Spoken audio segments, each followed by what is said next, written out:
মানুষকে অস্বাভাবিক মৃত্যুর মুখোমুখি আমরা হতে দিতে চাই না। এই সম্পূর্ণ দায় হত্যাকাণ্ডের দায় গাজীপুর মেট্রোপলিটন পুলিশ সহ গাজীপুর জেলা পুলিশকে নিতে হবে।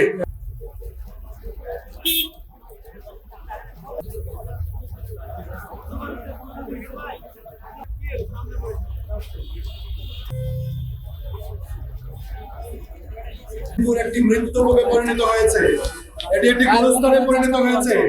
আসলজামান তুহিন যদি আজকে স্বাভাবিক মৃত্যুবরণ করতেন, তার জানাজার নামাজে আজকে আসতাম, কিন্তু তো একটি হত্যাকাণ্ড হয়েছে, প্রকাশ্যে মহড়া দিয়ে দেশীয় অস্ত্র ব্যবহার করে তাকে জবাই করে হত্যা করা হয়েছে।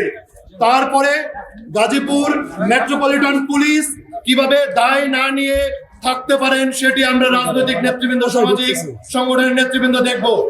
আমি দাবি করছি এই দায় এবং গাজীপুরকে অরক্ষিত রাখার দায় এবং সারা দেশ থেকে যেভাবে সন্ত্রাসীরা এসে গাজীপুরে বসবাস করছে, আওয়ামী পতিত সন্ত্রাসীরা যেভাবে প্রকাশ্যে গাজীপুরে আশ্রয় নিচ্ছে। এক্সট্রিম মশার কয়েল প্ল্যান্ট ফাইবার দিয়ে তৈরি, ডেঙ্গু চিকুনগুনিয়া বাহি সহ যে কোনো মশার বিরুদ্ধে দেয় এক্সট্রিম সুরক্ষা। এই সম্পূর্ণ দায় হত্যাকাণ্ডের দায় গাজীপুর মেট্রোপলিটন পুলিশ সহ গাজীপুর জেলা পুলিশকে নিতে হবে। এবং অন্তর্বর্তীকালীন সরকারের প্রতি আহ্বান জানাচ্ছি, স্বরাষ্ট্র উপদেষ্টাকে বলছি, অনতিবিলম্বে এই জিএমপি কমিশনার সহ দোষী প্রত্যেকটি অফিসারকে এখান থেকে প্রত্যাহার করুন, অন্যথায় গাজীপুরের মানুষকে নিয়ে আমরা দুর্বার আন্দোলন গড়ে তুলবো। আর একটি নিরীহ মানুষকে অস্বাভাবিক মৃত্যুর মুখোমুখি আমরা হতে দিতে চাই না।